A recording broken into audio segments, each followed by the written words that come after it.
true. Today you have a lot of people in the school system that are not local.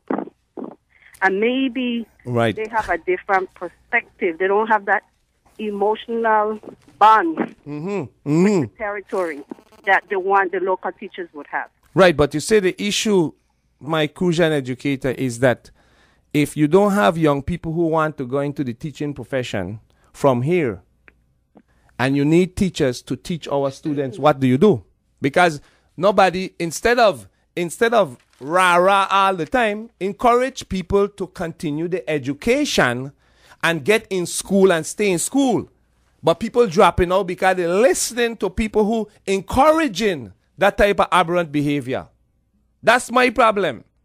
Okay, well, education become now a pariah. Nobody want to continue up in school. They could go out and they could rah-rah and talk and this, but nobody's saying encourage the young people to go to school and get to become teachers so they could know the history and teach it. What happened to that? Incentive would be perhaps if, and I know it's going to always come down to money, but if we could get the EDC companies to offer more scholarships to young people who want to go into the teaching profession in such a way that if you, as is in the proposed Virgin Islands Constitution, a free education at the university level. Who gonna pay for it? Well, that's what I said. You will have to have donors, EDC companies, philanthropists. My Crucian educator, please, let's be practical. We can't go pie in the sky thing. You can't give people free education to the university and the university operating expenses to pay those professors. I understand that. Okay, so please. And right now the university, where there's a will, there's a way. But anyway, I really called to answer the question. Tell me then, which do you... I'm not going to dodge it. Okay? Oh, thank you. Direct. Oh, my gracious. You're the Crucian education one. We had 2 callers that dodge it. Don't want to answer. I'm going to answer it direct. Okay. Good. It's a choice. It's an ultimatum. Yeah. Yeah, one or the other. Yeah, one or the other. Right. I would say lay off 1,400. Hey, yo. Because it's legal. And because, tell me, since 2000, I'm just throwing out a year. You go ahead. I don't know. How much have the government payroll increased? I hear How you. many people have been hired? And we're not focusing on growing the private sector. Okay. That's what we need. We need to shift it now to growing the private sector. And those 1,400 employees who are laid off, and I said lay off, not terminate, because you can't just terminate unless you have a cause. Economic hardship and economic if deficits. you can't pay people, you can't keep them have off. them on your payroll. But terminate sounds like find out that you after you off, there's no possibility of returning. Yeah, that's what terminate means. What Or possibility of returning someplace else. Lay off.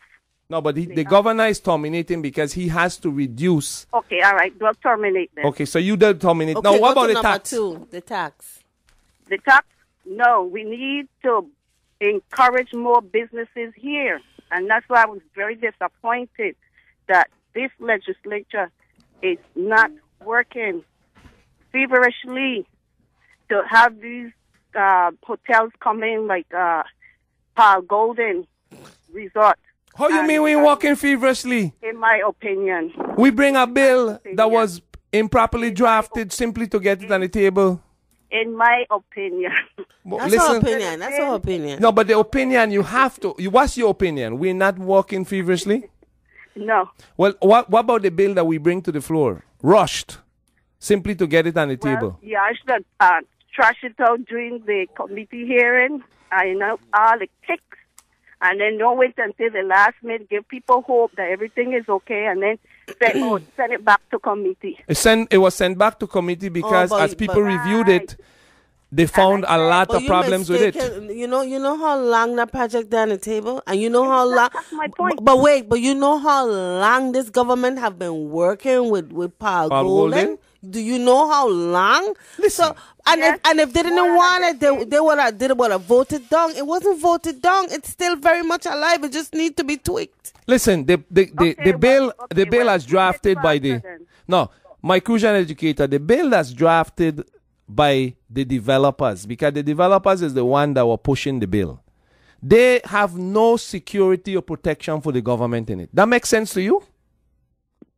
When senators saw that bill and we tried to talk to them about making the amendments, they reject it. Okay, how soon is it going to come back to the full body? It's going to come back. It has to go through the committee process now, and we got to bring in testifiers from the business community. We have to bring in testifiers from the government side, and we have to bring in testifiers so everybody could weigh in and how the bill should be drafted and how the government would be protected. Because those things were not aired. That bill we were... So fair enough. I accept. Okay, I know you would. Okay? Yes. All right. Okay. So you don't want any taxes? What, you want a tax? None of the taxes, sin tax, tobacco, alcohol. We need money. You want no sin tax? Listen, Sales tax. You are a proponent of sales tax. That's why I'm laughing. I remember. It will, anyone who is running for public office, that's a bad word. Tax. Okay. I don't want to hear that. I hear that. But we need revenue. It's a reality. Yes. So which one you going with? The government could only operate on revenues. And That's right. Two ways in which you can get revenues. Well, two ways in which you can balance the budget. Either you're going to decrease spending or you are going to increase revenues. And one way is taxation. Right. Okay? So it makes sense. And Which I did one? say about a sin tax. Yes, Sin tax, she would sin. Put sin down for her. Sin tax. And where else now? A tax on Sales tax? leisure items, expensive items. Right, because sure. In reality, the average person won't be able to, one who is on a government salary, won't be able to go out and buy any expensive items. Okay, she's talking about items like Rolex watch, expensive cars, like the Lexus and so, right? Yeah. Okay, good. So that's one. That's the sin. We're going to do that. So what other tax you got now? Because we're going to the next caller. You want to go on a place else? You change your mind about sales tax? No, that's what I meant with a sales tax. Oh, sales. Yeah, with a sales tax. But not on... not on basic items.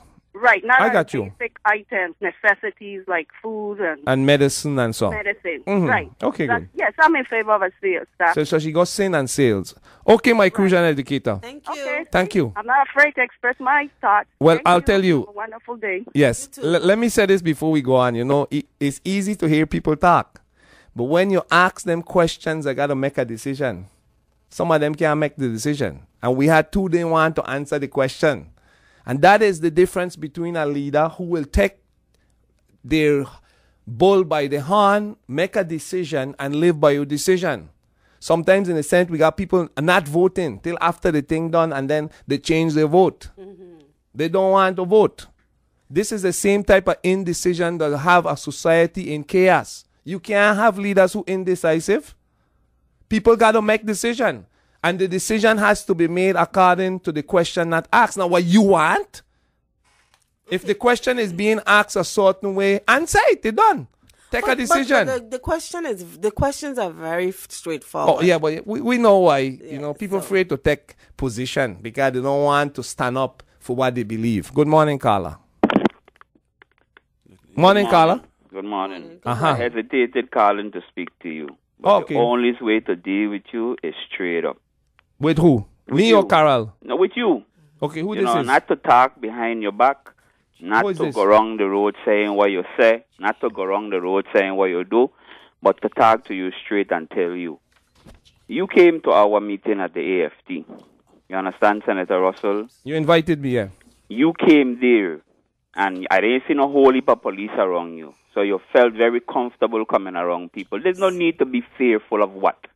But wait, who said I was fearful? No, I'm just saying to you. There's no need for you to be fearful. The people are not. But why are you telling me that? Well, the thing about it, right, is that, you know, there's this vibe right? Yeah, and let me you talk about what happened last night and right. about people coming on the radio. And, people are not necessarily inciting anything. They come and they give their opinions.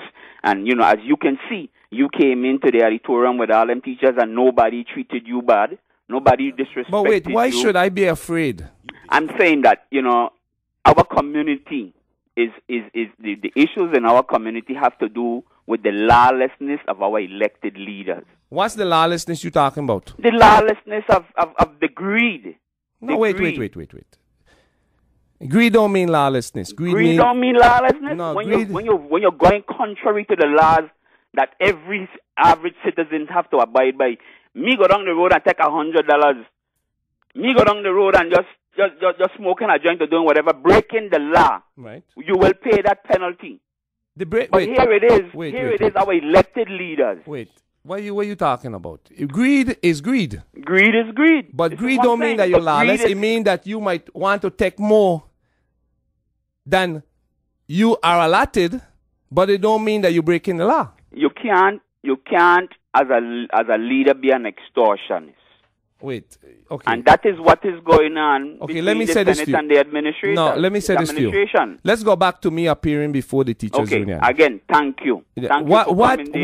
What would make me even consider being faithful to God there? Why would somebody say that? Because of what you're saying about people are up on the radio promoting and I say why feel. And so this is not. This is the intent of coming on the radio is to express our opinion. Yes, some people are more, tempered than others. Okay, let me say this to you. Yeah.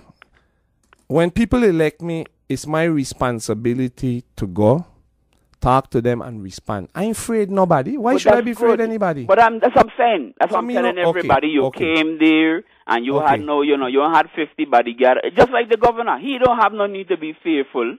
He could come to the people, meet with the people, face the people, and deal with the criticisms. Constructive criticism is good. Don't you believe it? Yeah, okay. I listen to you. Constructive criticism is good. And I'm trying to tell you this, yes, sir, that I am glad you came there and you demonstrated none of those things.